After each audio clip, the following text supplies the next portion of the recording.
Welcome, everyone. My name is Chad Gibbs. I just have a short introduction to read here. So, good afternoon, and welcome to our discussion of Christopher Ewing's new book, The Color of Desire, Queer Politics of Race, The Queer Politics of Race in the Federal Republic of Germany, which is now out with Cornell University Press. I'm Professor Chad Gibbs. I'm director of the Zucker Goldberg Center for Holocaust Studies at the College of Charleston, and I'll be serving as chair today. Please be aware that the event is being recorded, and I have a few acknowledgments and intros to make, as well as some technical details before we get started and hand over to Christopher. First, I'd like to acknowledge the organizations underwriting today's event. This is made possible by the University of Wisconsin-Madison History Department, the George L. Mosse Program in History, the Mosse Lectures series, and the Center for European Studies at UW-Madison, as well as the Zucker Goldberg Center for Holocaust Studies here at the College of Charleston. We thank them all for bringing us together today. So Christopher's discussion of his book will be followed by comments from Professor Alexandria Ruble. Professor Ruble is Assistant Professor of European History at the University of Idaho. She earned her PhD from the University of North Carolina at Chapel Hill in 2017. Her research focuses on 20th century Europe, Germany, Nazi Germany, and the Holocaust, the Cold War, women's and gender history, and legal history. Professor Rubel's first book, Entangled Emancipation, Women's Rights in Cold War Germany, is out with University of Toronto Press in 2023. It explores how Germans reimagined and recreated new family laws in East and West Germany after 1945, arguing that the Cold War alternately catalyzed and halted reforms in the 1950s and 1960s. Her second project explores how political prisoners experienced persecution by the Nazis between 1933 and 1945, and how they reintegrated themselves into East and West German societies after 1945. Her work's been supported by the American Association of University Women, the United States Holocaust Memorial Museum, the Fulbright Program, and the German Academic Exchange Service, among others. Our author today is Professor Christopher Ewing. He's Assistant Professor of History at Purdue University. In this, his first book, Ewing argues that race was central to the development of queer movements in the aftermath of gay liberation. He's currently developing a second project, From Hate Crimes, or From Gay Crimes to Hate Crimes, the transnational history of the violent 1990s, which answers the question of why the framework of hate criminality, quote unquote, simultaneously became a useful way to make sense of a wide range of violent acts in multiple national contexts at the turn of the 1990s. His work on this project has been supported by the National Endowment for the Humanities, the University of North Texas Libraries, and the Open Society Archives of the Central European University. And in fall 2024, he's visiting fellow with the Humanities Research Center and Freilich Project for the study of bigotry at the Australian National University. His work has been appeared in the Journal of the History of Sexuality, the journal Sexualities, and Sexuality and Culture. Today, Christopher will provide a discussion of his book, followed by comment from Professor Ruble, and then I will facilitate a Q&A from the audience using the Q&A function here. So if you have questions at any time, go ahead and type them into the chat, and I'll be able to get those in order and have them ready when our speakers are finished. So I will pass off now to Professor Ewing. Great. Thank you, Chad, for that introduction. Thank you, everybody, for being here. Thank you, Sky, for organizing this event. And also thank you, Alex, for providing commentary. I'm really looking forward to our discussion. Let me go ahead and share this.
Are you able to share, Christopher? I am going through my settings and it should work momentarily.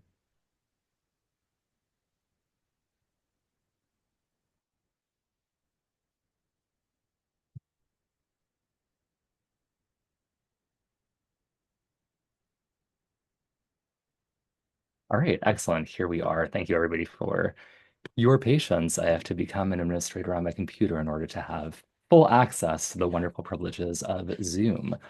All right, so thank you again, everybody, for joining me today. What I want to do today is kind of give a little bit of an overview of this project, the argument, some of the key moments in the book. I won't be, of course, all-encompassing, but hopefully I'll give a bit of an overview as to what I'm trying to accomplish here.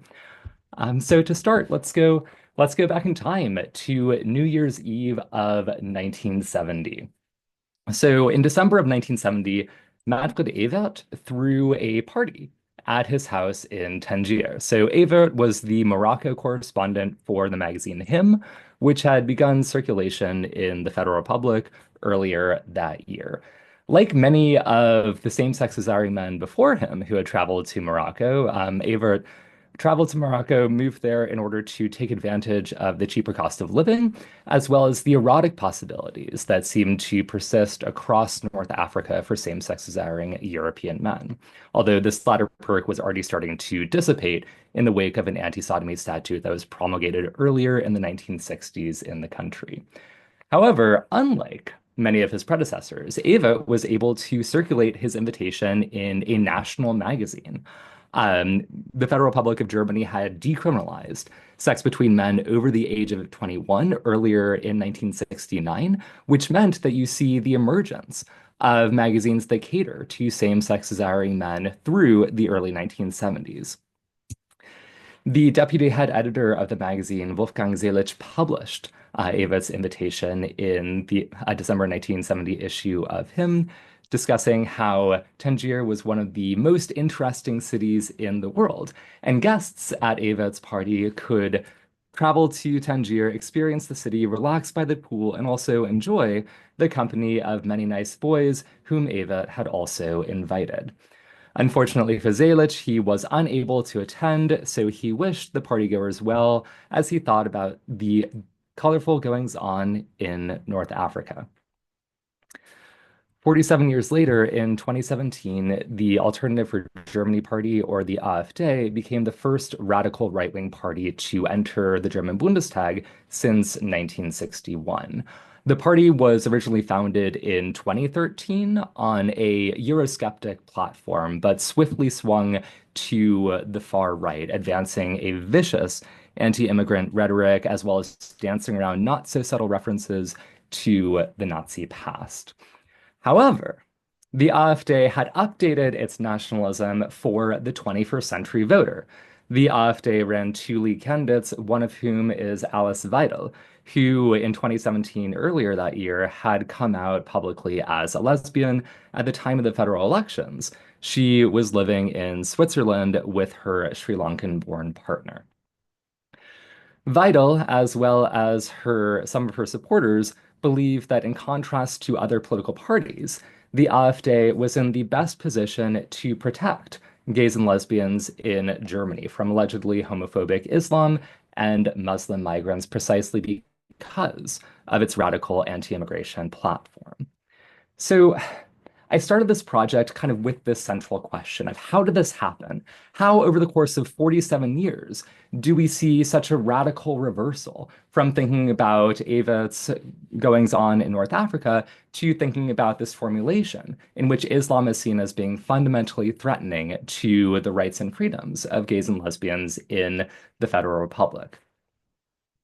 I believe that Me'ayim can offer us some clues and some sort of obvious clues. So Me'ayim had already, during the 1980s, begun making a name for herself as one of the leaders of the emerging Afro-German women's movement, which was inspired during the 1980s in large part through the work of Audre Lorde.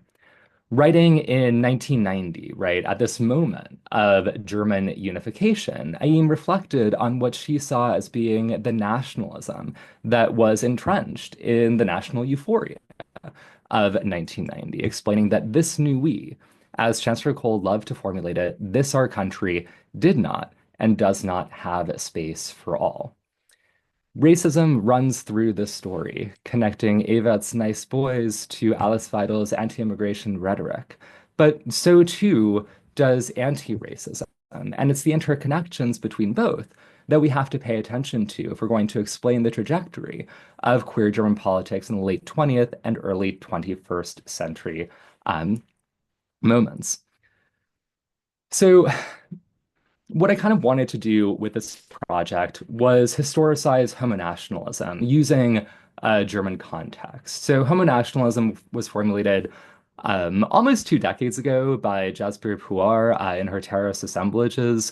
And what homonationalism is doing here is thinking about the ways in which the acceptance of sexual minorities has been made to be a barometer of the acceptance of certain parts of the population within a national body. This can also be transmuted outwards into becoming a barometer for the fitness for national sovereignty, right?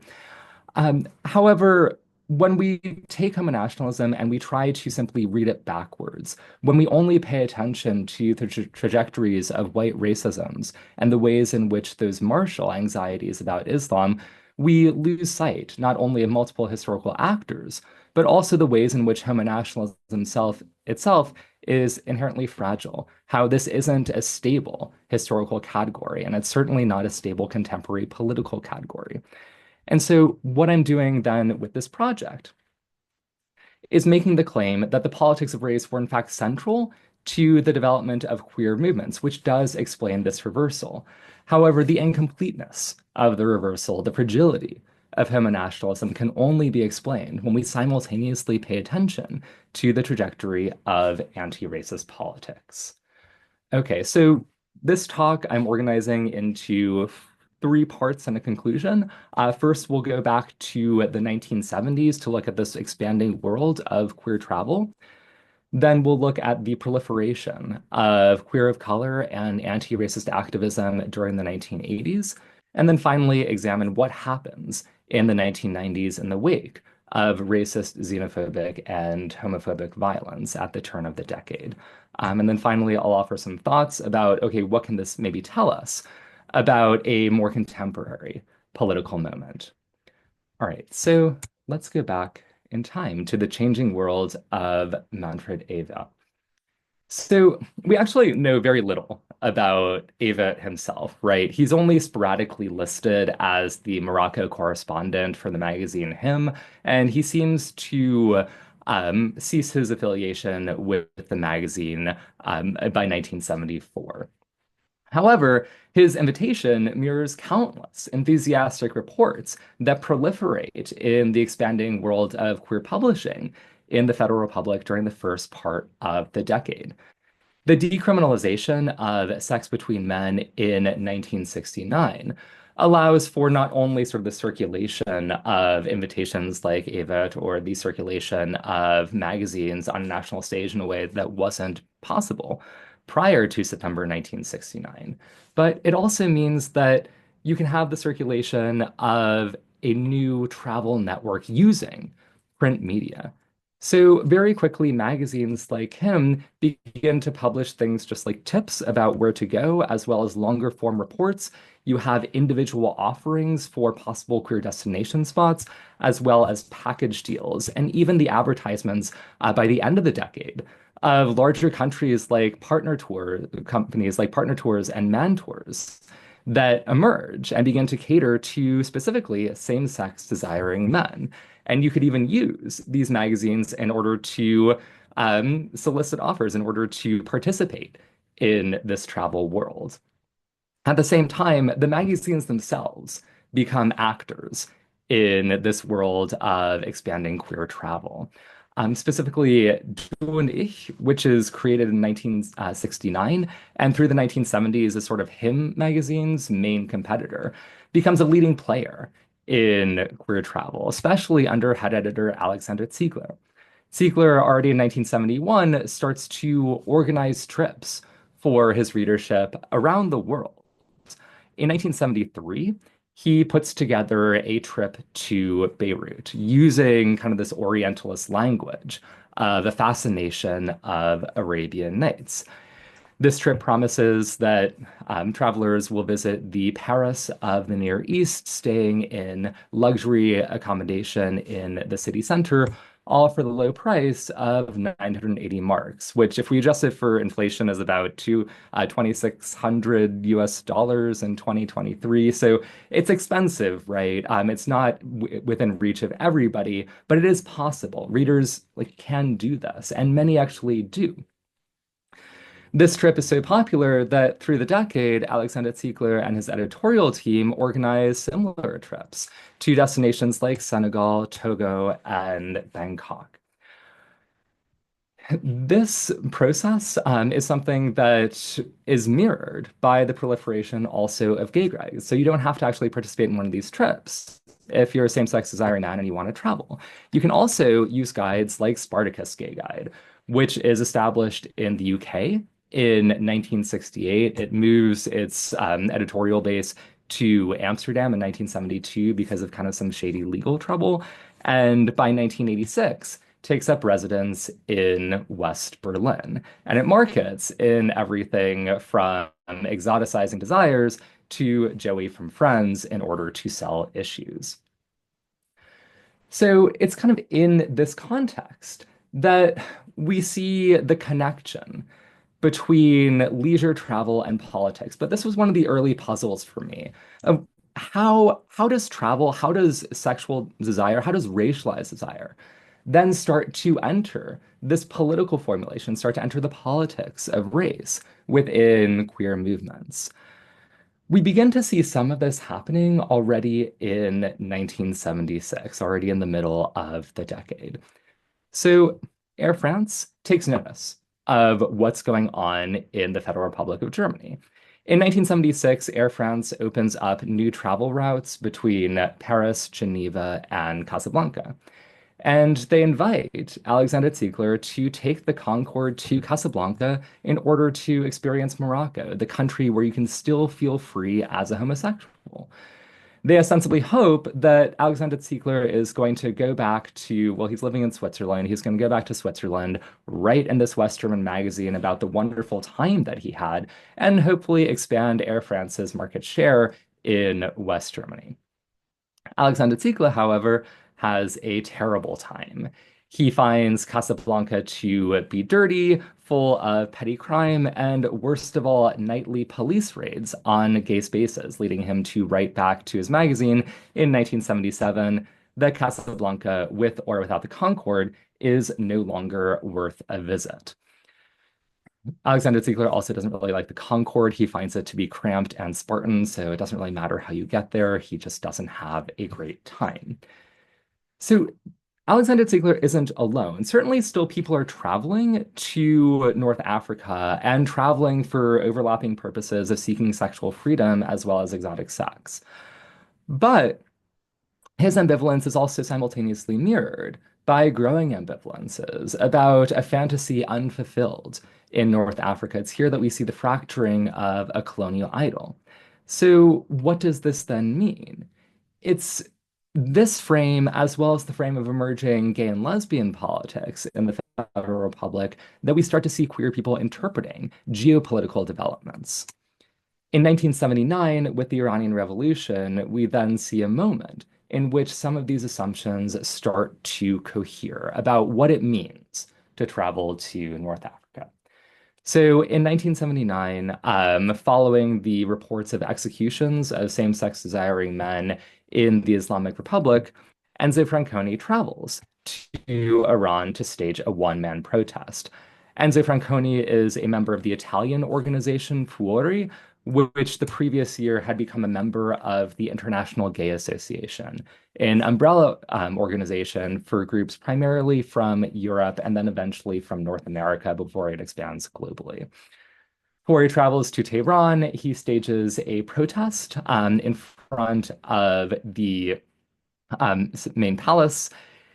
He has a press conference, but none of the reporters actually decide to follow him from the press conference to the protest. So he tries again. He stages another protest the following day, this time in front of the city's main prison. Franconi is promptly arrested, and he's detained for about 90 minutes. When Fuori doesn't hear from Franconi, when they sort of lose track of him, they initiate a snowball system through the International Gay Association. They're worried that Franconi, in protesting homosexual acts as crimes and making the claim that Islamic justice doesn't recognize sexual rights, has in fact jeopardized his own freedom and security, and he might be subject also to state violence.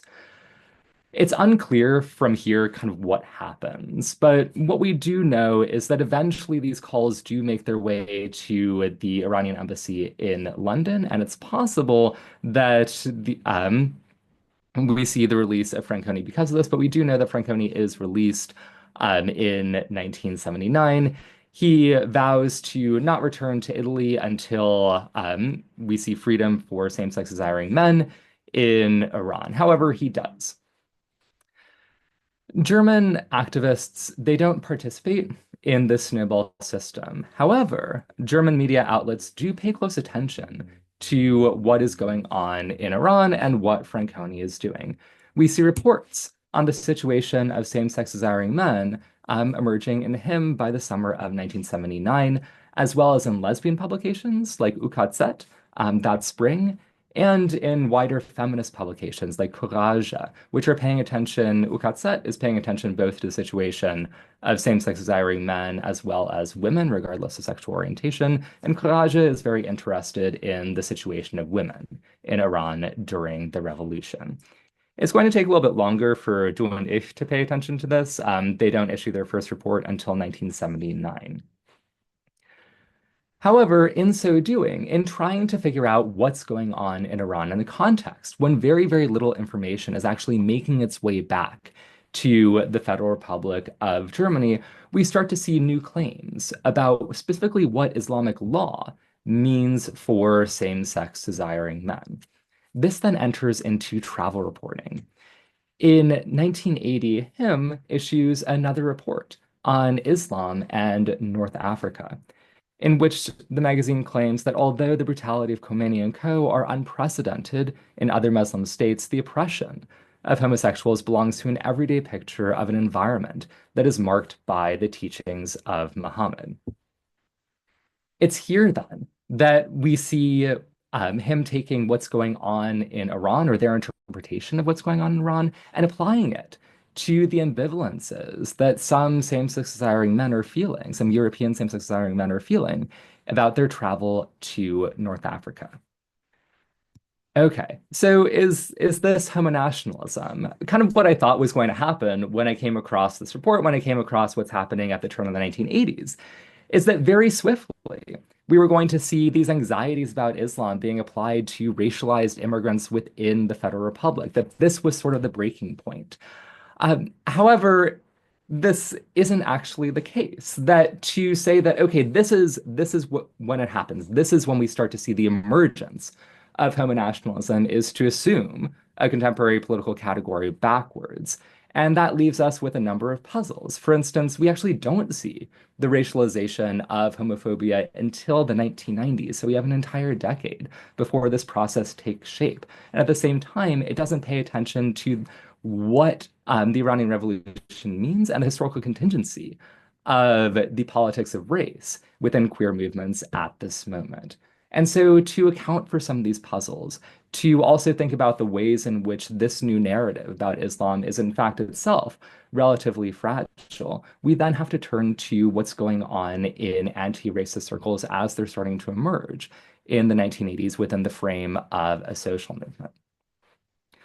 So this takes us to the second part and the development of queer of color activism and queer anti-racisms, which are two categories that aren't perfectly in line, but do have significant overlaps during the 1980s. When we think about, okay, everything that's going on in the 1970s, we already start to see some connections. So it's not just magazines that are oriented oriented towards same-sex desiring men that are reporting on the Iranian Revolution. But so too are lesbian magazines, and so too are feminist magazines. These, even though there are contestations between lesbian organizations and gay organizations in the 1980s, there's still interconnections, there's still parallels, and there are still shared concerns.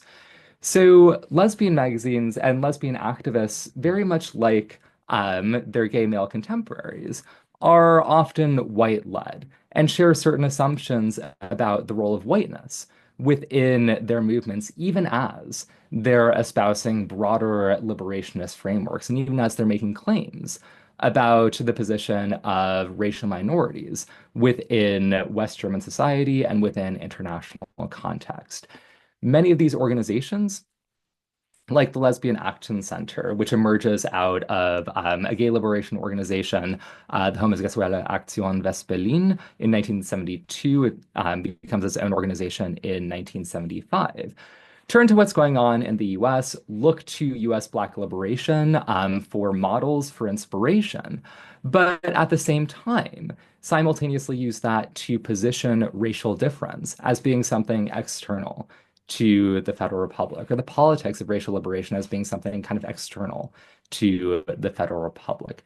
At the same time, they do have to account for the fact that the Federal Republic of Germany is at that point, and had been for a long time, a racially diverse country.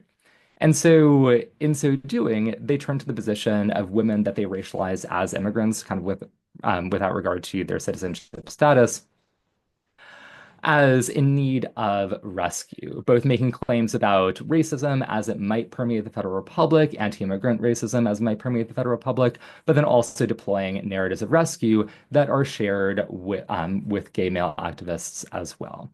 And so it's kind of in this frame then that we also see the breaking apart of certain assumptions about the role of whiteness and certain assumptions about the position of lesbian activists vis-a-vis immigrant women counterparts.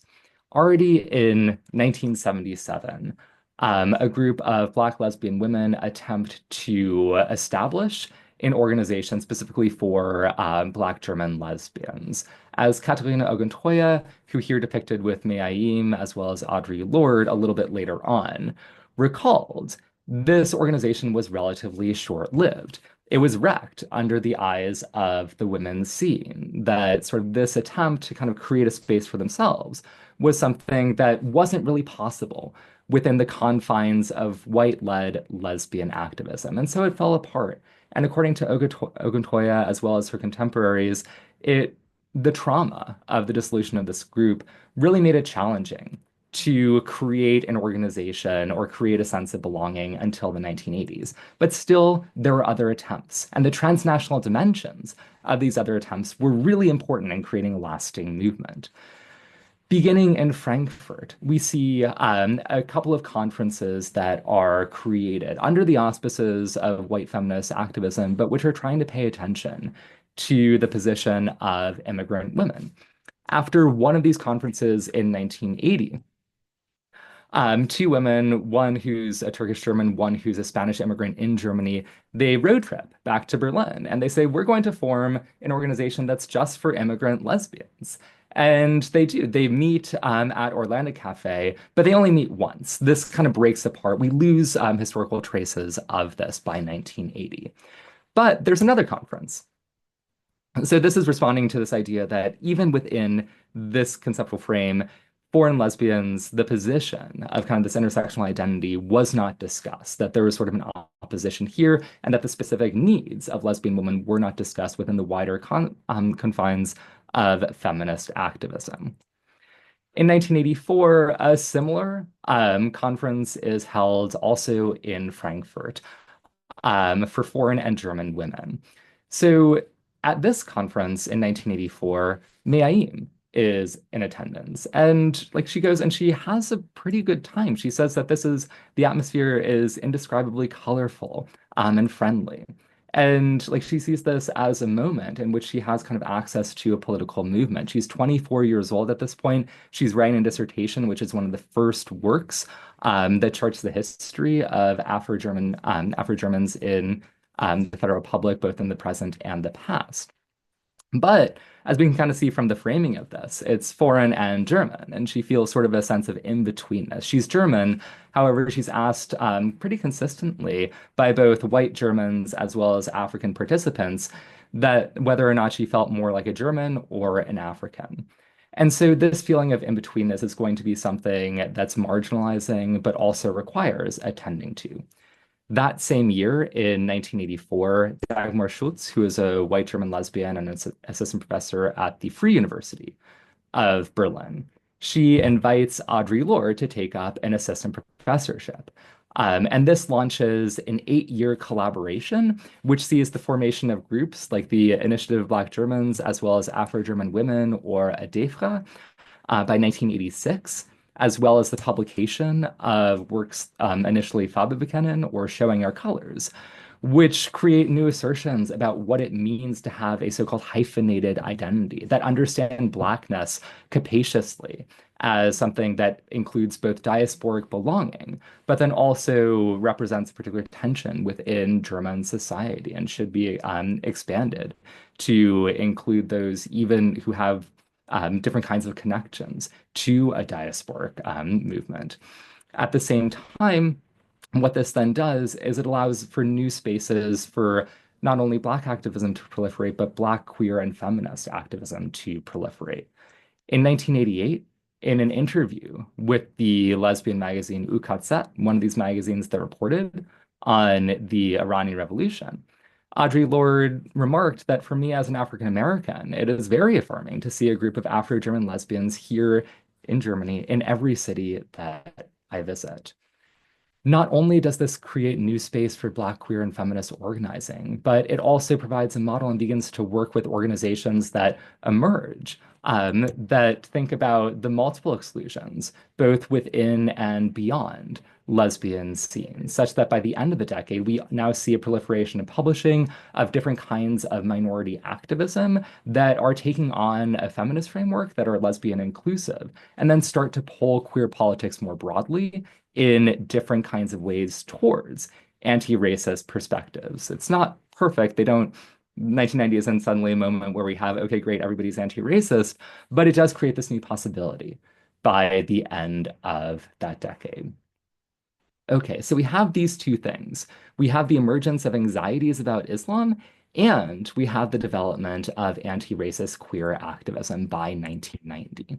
And so this takes us to a moment in the early 1990s when we see a spate of xenophobic and racist violence that grips the country in the aftermath of unification. One of the most widely reported on and one of the most dramatic is in Hoyerswerda in 1991, when a group of neo-Nazis and skinheads terrorized contract workers and asylum seekers from Mozambique and Yugoslavia, eventually forcing their relocation out of the city and allowing them to declare that Hoyerswerda has become foreigner-free. We see moments across the Federal Republic in racist and xenophobic attacks in Rostock and Lichtenhagen, in Solingen, in Mölln, and then also in Berlin. There are attacks against queer and trans spaces, including the home of Charlotte von Marsdorf, who is a famous East Berlin gay activist. It's how she identifies, and she's creating space here for a party in support of the International Lesbian and Gay Association when this is attacked by a group of neo-Nazis in 1991. These attacks, which target racialized as well as sexual minorities, then require broad intersectional activism in order to address. And so we do see this moment in the early 1990s where the claim is that sexist, racist, fascist, and anti-Semitic violence come from the same source, that all these groups are similarly under threat, requiring sort of broader collaboration within these groups, as well as maybe a consideration of the intersections between these groups. However, even though you have media reporting, even though you have reports, people are experiencing violence, there's very little knowledge about what's going on, the scope of the problem, and what the root causes might be, which then leads to the emergence of a new form of social science research in order to collect data on violence, which will have contradictory effects, one of which being the racialization of homophobia. One of the problems with early social science research on homophobic violence is that it focuses on violence against cisgender gay men, which is something that many lesbian women who are also experiencing violence see a problem with. And so by the middle of the 1990s, some lesbian women begin to organize in order to do their own research, collect their own data. In 1996, a group of four Berlin-based lesbian organizations, including the Lesbian Counseling Center in Berlin, start to cooperate with the Berlin police in order to launch a project to collect data and information on violence against lesbian women.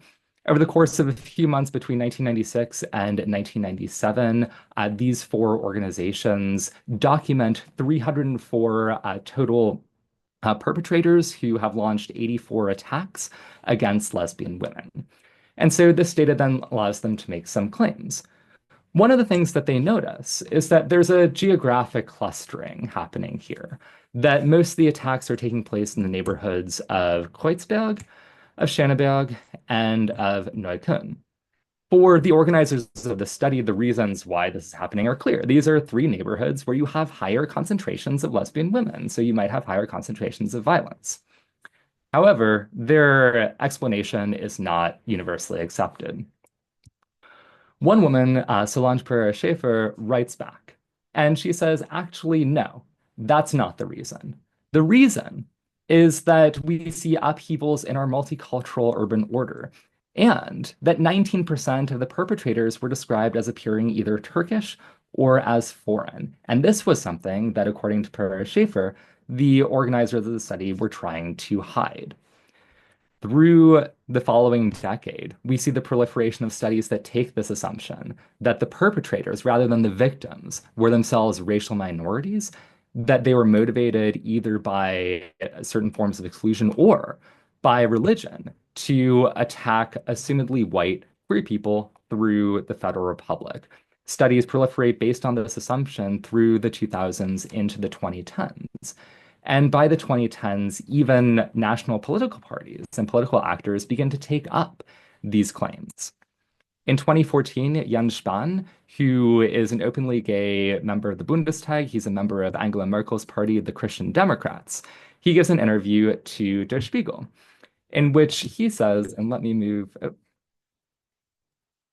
so I can read it. For me, it's especially important for the topic of losing votes to the radical right that a strong state is also important for the protection of minorities against violence.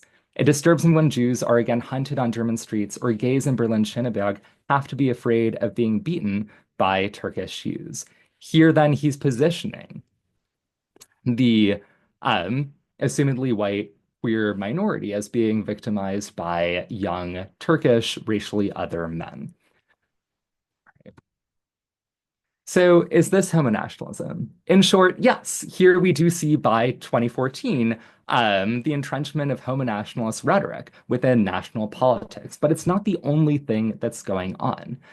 While Pereira-Schaefer and what happens in 1996 might not be unique, what is unique is that at least for the Berlin Lesbian Counseling Center, it motivates the creation of a new anti-violence initiative.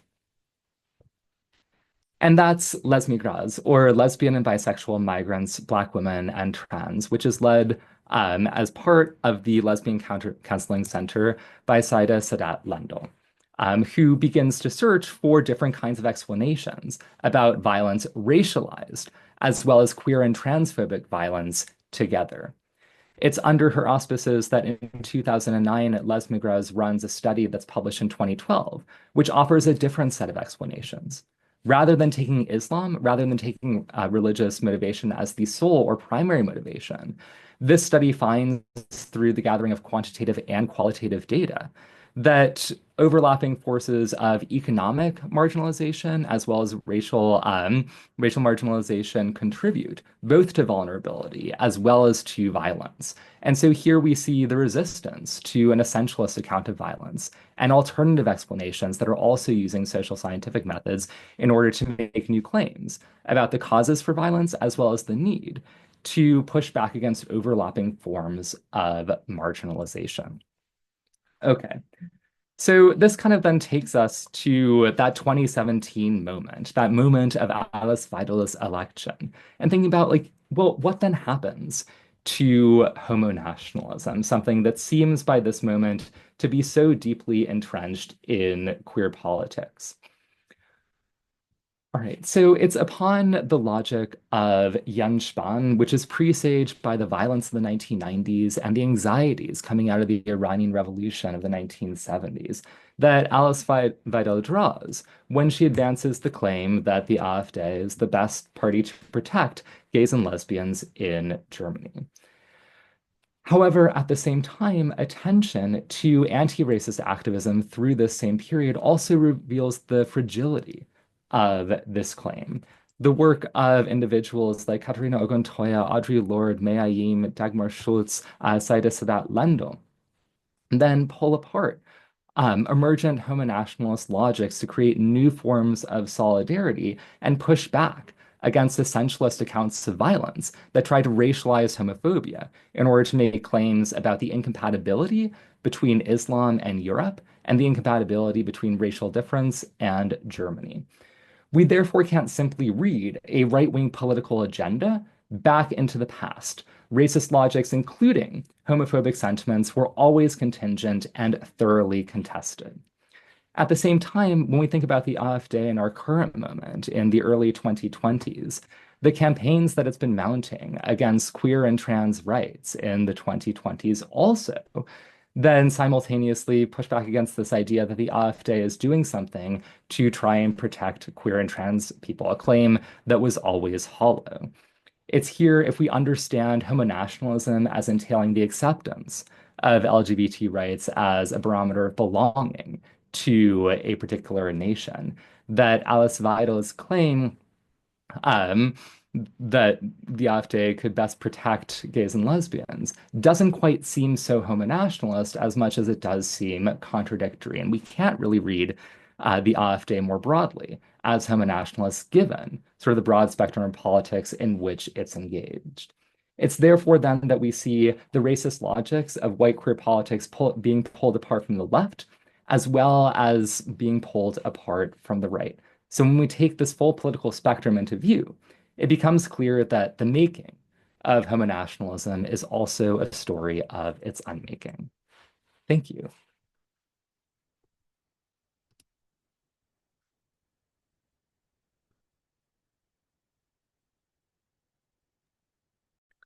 All right, so should I go ahead and jump in with my comment? Please do. All right. So first of all, thank you to Sky for inviting me to do this comment, to Chad for moderating, and to Chris for writing such a wonderful book. It's an honor to be here and to get to celebrate such an important addition to the field. So Christopher Ewing's The Color of Desire argues that race was central to the development of queer politics in the Federal Republic of Germany. In other words, racism, and conversely anti-racism, were integral to queer politics. Queer white people instrumentalized the oppression of people of color, both within Germany and outside of Germany, for their own political liberation struggles at home. At the same time, queer people of color challenged them, as we've just seen in this marvelous presentation. Complicating all this is the fact that racialized desire, primarily white German men exoticizing non-white men, was rampant in queer communities. And finally, the book emphasizes the growth of homonationalism, or a movement in which queer people embrace the idea that some nations can be more sexually progressive and accepting of queer identities than others. The trade-off is the exclusion of and discrimination against non-national groups perceived to be less progressive. And as we've seen, parties like the Alternative for Germany argue that they can actually protect the LGBTQ community better than other parties from the homophobic and Islamic migrants who are coming into Germany. There's much to be praised about this book, but I want to highlight one major achievement. Ewing accomplishes the monumental task of bringing together two big subfields within German history that have taken off in recent years: queer history and the history of race. So let's start by thinking about his contributions to history of queerness, particularly in the German context. In 2016, Jennifer Evans wrote the following, and I'm paraphrasing a little bit, but I quote, "The ultimate point of a queer German history is not simply to chronicle the exploits of same-sex identified people over time for an audience already open to the history of sexuality. It is keenly attuned to how power manifests as a subject of a study in its own right, as well as something we reproduce despite our best intentions to right past wrongs. A queer methodology emphasizes overlap, contingency, competing forces, and complexity. Christopher Ewing's book has successfully checked every box in Evans' list. So let's take overlap as an example. And one thing that I found really interesting, both methodologically and in terms of the writing, is that there seem to be strands in this book that I think are kind of picked up and then dropped in some chapters, and then they're picked up again in other chapters. I find that really great. So just as one example, his first chapter on sex tourism tells the story of the changing nature of gay travel to North Africa and Asia. Previously locations seen as Shangri-Las, so to speak, for same-sex and racialized desire. In the wake of decolonization, when Muslim-majority governments clamped down on homosexual practices and behaviors, white Europeans shied away from visiting their old haunts. He then picks up on this theme again in chapter 4 as he describes the impact the AIDS crisis had on gay travel. Indeed, the very men for whom white German men would fly halfway around the world to seduce in previous decades were now being blamed for bringing AIDS to Germany in the 1980s. Ewing expertly draws together these overlapping trends to demonstrate the paradoxes at play in queer politics. So for me, it was really interesting to see the way that was kind of coming back into play in seemingly different crises and different points in time. But now let's think a little bit about contingency as well, which is another keyword I think that was highlighted in the presentation here. One of the highlights of Ewing's book is he demonstrates how contingent queer politics were on both global and national level events. As one example, Chapter 3 highlights the way that queer activists took advantage of events such as the Iranian Revolution of 1979 to advance their own agenda.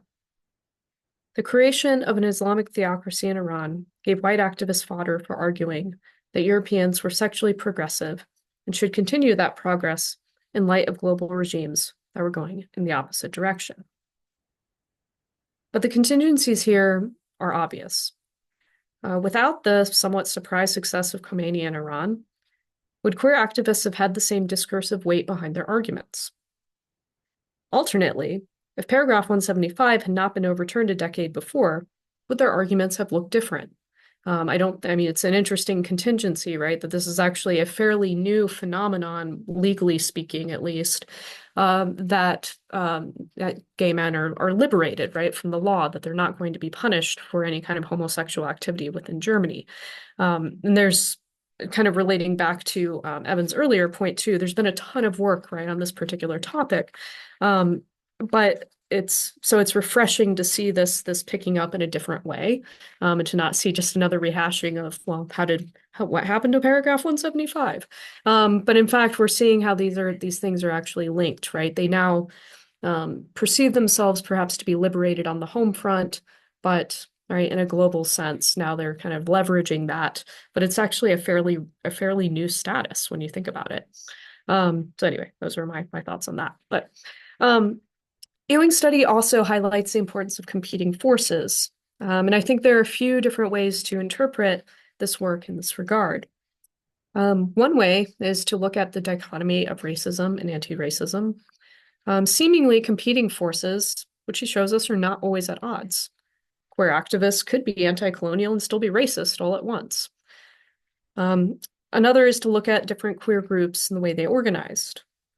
He expertly teases out moments of solidarity alongside moments of tension among gay, lesbian, and queer activist groups.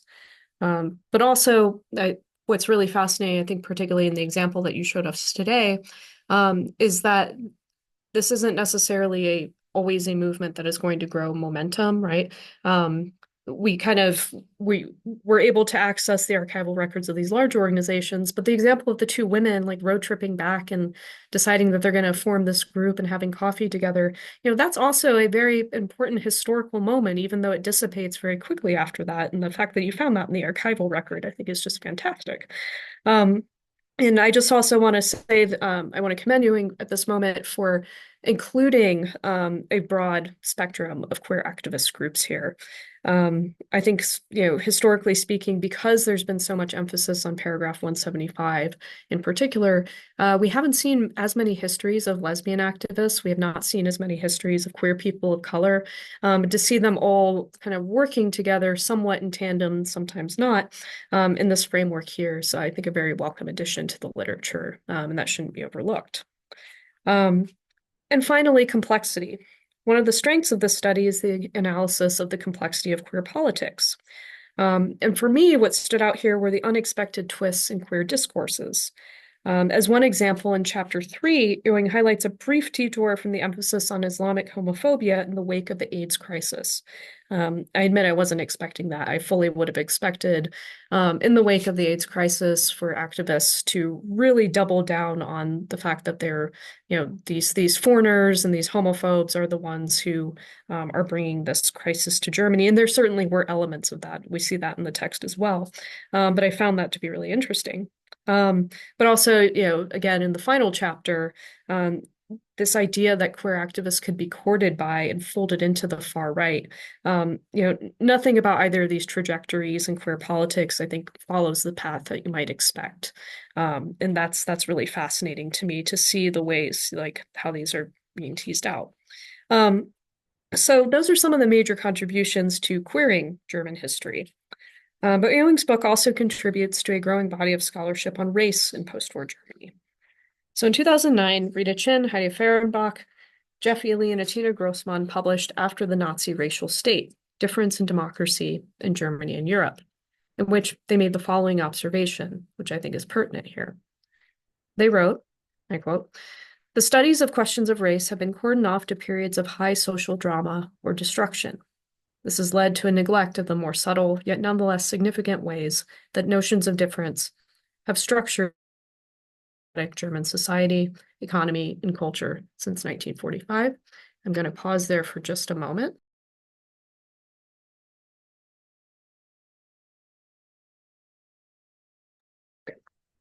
So thinking about this quote and what this book might contribute to our understanding of race in post-war Germany, and this is, I think, this book picks up with a lot of recent texts. Tiffany Florville, right, is one prominent example, but also Rita Chin has worked on Turkish migrants. Lauren Stokes has also worked on Turkish migrants. So we've seen a proliferation of race, both in terms of looking at Turkish migrants, looking at migrants of other backgrounds, which Lauren also does, but in Tiffany's case, looking at Afro-Germans or Black Germans.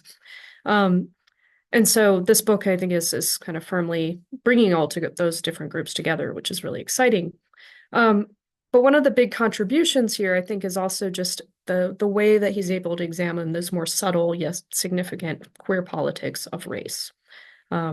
We see this in the day-to-day organizing to help AIDS patients, for instance.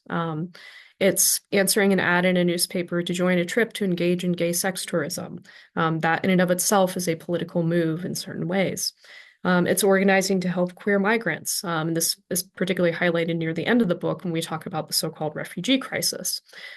It's all of these small displays of queer politics that were working to alternately construct and erase notions of racial difference. There's a moment, I think it's in the introduction, where Ewing cites this observation about how there's no Stonewall, right, in the German context. So we do have to look for these small displays, right? These are the moments we're looking for. We're not necessarily looking for huge ruptures. And there are those moments too. There are those moments of drama. Hoyerswerda, I think, is a great example. This is a very well-publicized neo-Nazi attack on people of color, right, and those that they perceive to be outsiders. And those moments are also in the book too, but they don't define it. I think actually it's these smaller moments that define it. So I could go on and on about how much I enjoyed every strand that was woven into this book, but I will pose some questions to Chris as a way of wrapping up my comments here. So first, I would love to hear more about some of the structural choices you made in organizing the book. You have so many sources and so much information that's overlapping. How did you decide where to include certain information? What themes did you determine were best supported by what evidence? I think I would really love to hear more about your decisions on that front. And then a second thing that interested me, because I was thinking about when you define, particularly early on in the book, kind of your definitions and your methodology, and talking about a queer politics as sort of a broad category that can include all different groups, and not necessarily just focusing on one organization or one group. I would be curious to know more about trans or non-binary actors and where they fit into this. I think we see a lot of the transphobia coming out at the end of the book, particularly from the far right. So as we're going along here, are we seeing prominent trans characters here? Charlotte Fons-Malsdorf, of course, is a very clear example. Was it a conscious choice on your part to kind of lump these groups together in a way that emphasizes, right, what their goals were versus their identities, if that makes sense. So those were a couple of things that came to mind as I was rereading, I should say. But once again, just thank you for such a fabulous book. I think the audience can agree with me that this is an instant classic, and I think we'll be seeing many, many references to it in the years to come. Thank you.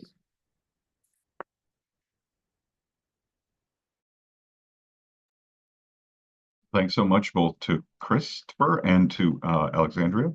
I think I'll let Christopher respond to the questions from Alexandria first, and then throw in a couple from the audience, which we probably won't have very many today, but we'll have a couple. Great. Thank you, Alex, so much for that really thoughtful commentary. And I think it kind of helps me also to hear your considerations and kind of think through this project a couple years after I've sort of wrapped it up intellectually. It's kind of fun to re-engage with it. Yeah, I guess I'll go kind of backwards in your questions. Yeah, I mean, the question of where do trans and non-binary actors fit in, you're right. We don't actually see the development of trans activist organizations as defined by such until really the late 1990s in the Federal Republic. And this is surprising for a number of reasons, not least because in other national contexts, maybe political activism starts a little bit earlier. But I think also simultaneously speaks to the limitations of a social movement frame, right? Where if we sort of assume that all queer and trans people are operating within sort of this particular mold of organizing together activist groups and pushing for different political goals and like advancing legislation and contesting it, then we lose sight of actually a rich and robust world. And I think that this is kind of the work that Jennifer Evans has done really fabulously to think beyond a social movement frame, which has defined queer history writing for so long, in order to think about like, okay, what worlds are actually coming into view and when and why. And so when we're thinking about kind of the political and social movement world, we see trans activists coming in sometimes expected ways, like through the formulation of groups like Ident right? In Berlin in the late 1990s. They also have roles within sort of these broader umbrella organizations, but then also in unexpected ways, right? Sort of one of the main figures of chapter 4 is Christian Schenk, who is a trans member of the Bundestag, starts out in the Green Party, and then he moves to Die Linke. And he sort of like has his political origins within kind of a lesbian feminist frame, but that then takes him in the early 1990s to really engage with questions of sex tourism, right? And sex tourism in the rewriting of paragraphs 174, 175, and 176. And that's kind of one of the interventions I tried to make, is that here, sort of at this moment, is when we see both sex tourism and the politics of rights kind of coming together all at once. And it's a trans member of the Bundestag who's like really kind of leading this in complicated ways and in ways that we can't just be like, oh, like Christian Schenk, he's like only good. He has kind of weird views about this. So it's sort of in those unexpected ways as well that we see trans actors kind of coming in and out of this story. And I think there's a lot more work that can and should be done on those questions about the politics of race and trans politics in the 20th and 21st centuries. In terms of structural choices, yeah, I mean, I think that this was sort of a challenge of the book, right? Trying to trace all these different threads and figure out, okay, what's going on, when is it important? And so that's part of the reason why I chose to divide up the 1970s between sort of sex tourism, which is a messy category, and the emergence of gay liberation and lesbian feminism. And with With sort of that choice, I decided to then begin with travel and leisure and sexuality, because in some ways that's where the project began. But then also, this is something that represents that continuity across 1969, across decriminalization, which is often taken as one of the two main Stonewall movements in German queer history that I want to push back against. Like 69 is a break, but not an absolute one. Things change and they're important for the lives of queer people, but then other things don't. Assumptions about exoticization, about racial difference carry over well past 1969. In fact, we're still living with them. And so that's something I wanted to foreground with that choice. So even as I move chronologically, I try to kind of push back against these assumed moments of breakage, either in German history more broadly, like 1990, or queer history, like 1969, 1971. So yes, I think thank you so much for those questions and for such thoughtful engagement. I'm really excited to continue the discussion. I think I'll follow up there with one that sort of carries from a few of the threads you've already been talking about here, Christopher. One of the attendees asked if there was a point after the repeal of paragraph 175 that queer people began to leverage their queerness in a way to acquire political power. And I think that where I'm hearing you kind of touch on this is that there isn't a Stonewall movement. So is there, and you're not wanting to put it on the 69 era. So where do you want to try to pinpoint that if it can be done? Oh gosh. I never want to make a commitment in this way, but if I had to pinpoint it, I would say it's the institutionalization movement of the late 1980s, early 1990s. And again, that's sort of a way of thinking about 89, 90 in a kind of like different mold. That by the end of the 1980s, we start to see the first openly gay representatives entering in, usually, not always, but usually with the Green Party into German local, but then also national politics. And it's here that then we start to see the incorporation, usually on the center left or the far left, of queer political aims. And so you have figures who emerge out of this, people like Volker Beck, people like Günter Dvorak, who then start to become political fixtures within these parties and do sort of leverage their position, leverage their identity in order to make political claims, as well as to garner certain forms of credibility as these liaisons between queer interest groups like the Lesbian and Gay Federation in Germany and political parties. In terms of, and I'm not sure if the question is kind of going in this direction as well, in terms of sort of appealing to a queer identity in order to garner broader electoral support. We don't see that happening quite as directly through most of the history that this book charts. Certainly, at some moments, we do see different kinds of appeals, and Alice Weidel is able to kind of thread the needle there on the far right. But usually, this is something that happens towards the right end of the spectrum, and it happens within certain constraints. So people like Jens Spahn are able to make the claim that the Christian Democrats are now gay friendly because why? Well, he's gay, and that's something that some moderates on the center right think is good, and they sort of support his elevation in the party. But it's always going to be complicated, and it's always going to result in different kinds of pushbacks throughout this history. But that's a fabulous question. Thank you. I really like this next one because I was thinking something along the same way. It's the origin story. How did you come to this topic? Can we read it in the archival sources in the travel portions of the work? I'm kind of hoping that it's some walked into the archive not knowing what you were looking for and found this story. But where can you go with that? Yeah, no, that's pretty much what happened. So, like many first books, this is coming out of my dissertation work, right? And so I started grad school, I was fresh out of undergrad, and I wanted to write this kind of triumphalist account of the internationalization of the Western gay rights movement, because like I saw this as being a success story. I've written the undergrad thesis on the AIDS crisis in West Germany. I was like really interested in what AIDS activists were doing. They did a lot of really cool work. So I went to the archive and I was like, okay, great. Like, what connections are they making? And I started with homophile publications from the 1950s and 1960s, right before this moment of decriminalization. And what I found was that they were just steeped in exoticizing imagery of men of color, of accounts, of travel abroad in search of what they viewed as being exotic sex. And this was something that no one had really written about at that point, like 2012, 2013. Certainly, there's a lot more work on it now, which is fabulous. I'd point you to Bradley Boovy's work on this. Like, this is really great. And Laurie Marhopper's work, of course, sort of looking at an earlier era. And I was like, okay, well, this is really interesting. What does this all mean? What does this do? And then there's also the question embedded in those sources that stemmed from the assumption that many of these men had that travel to North Africa specifically would be conducive to sexual freedom and sexual liberation. And certainly, on the one hand, this makes sense, right? Paragraph 175 is still in force in the Federal Republic until 1969. It's not abolished until 1994. However, the simultaneous claim that they made that Islam was in fact conducive to homoerotic opportunities for a number of different reasons, one of which being gender segregation, right? Another which being sort of this racialized account of what Muslim men were like, going back to, if we think about Edward Said's account of Oriental perversity.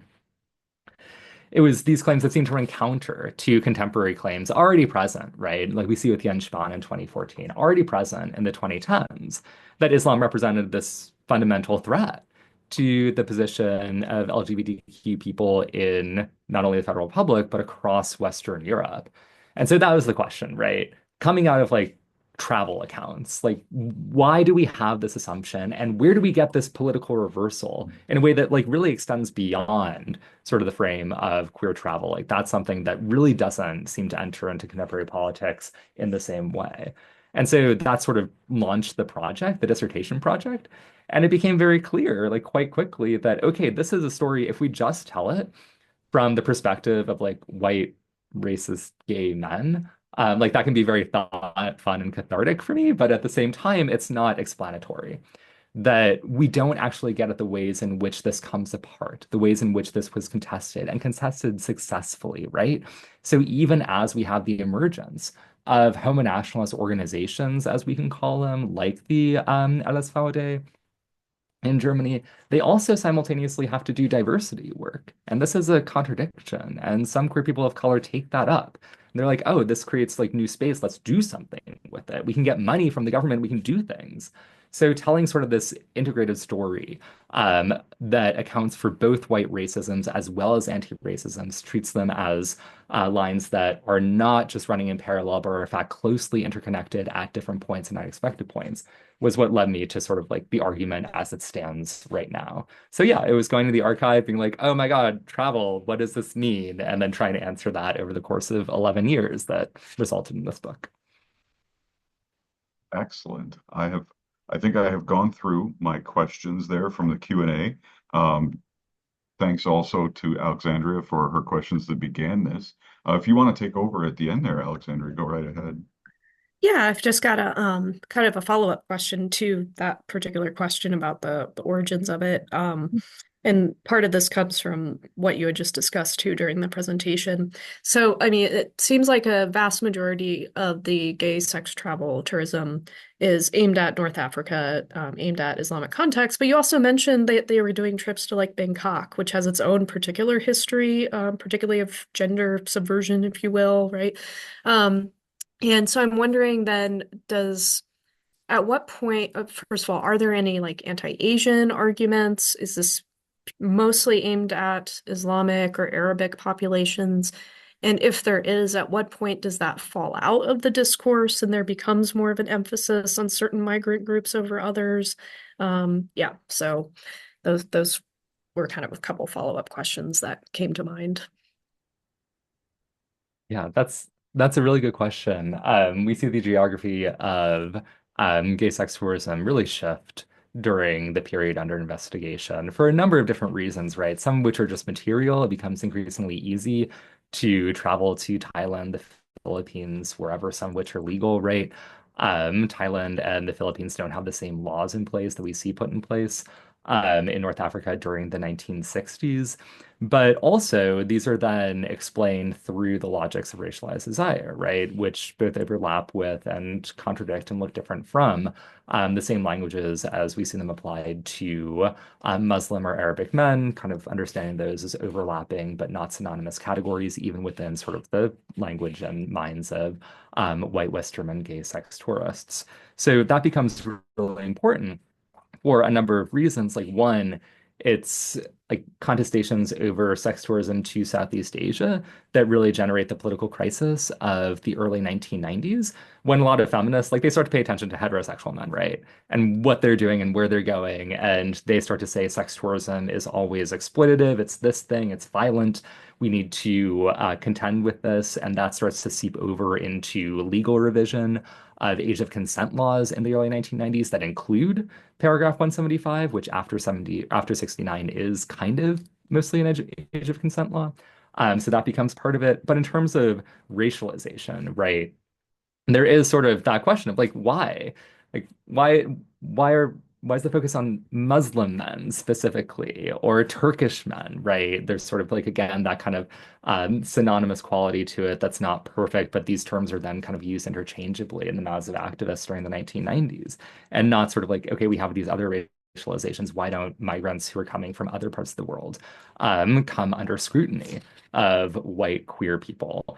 And I think it's kind of goes to different forms of contingencies. On the one hand, we have this geographic mapping of the world through the internationalization of queer rights movements in the 1980s under the umbrella of the International Lesbian and Gay Association. And so they start in 1985 to publish the Pink Book. I actually have a copy of the 85 edition, like on my shelf. And they publish a map, right, which shows like where it's like homosexuality is legal and where it's not, and where it's sort of mixed. And this kind of creates a new geography and a new way of kind of thinking about the world, a new way of framing Europe. And then with sort of the concerns that emerge in the 1990s, specifically around Muslim migrants, right? Sometimes they're framed as Turkish, but a lot of times they're framed as Palestinian or Lebanese, right? There's sort of the specific claim that they missed a democratization moment of 1968. And that's also part of the reason why they're positioned as a particular threat. In addition to religion, you have kind of these overlapping explanations within the context of this particular internationalization of the gay rights movement that then sort of starts to see people who are racialized as Muslim, regardless of religious affiliation, as being the primary perpetrators of homophobic violence, in addition to right-wing violence. Like those things kind of like operate simultaneously, even if they're seen as being contradictory. But yeah, that's a fantastic question. Thank you. Well, thank you both. This has been a fantastic discussion.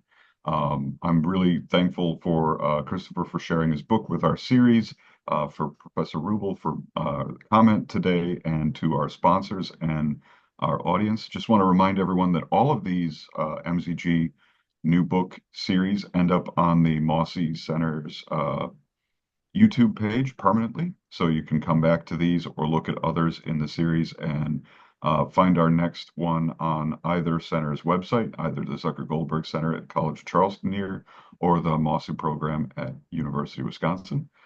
So just once again, thank you both for joining us today, and everyone have a good evening.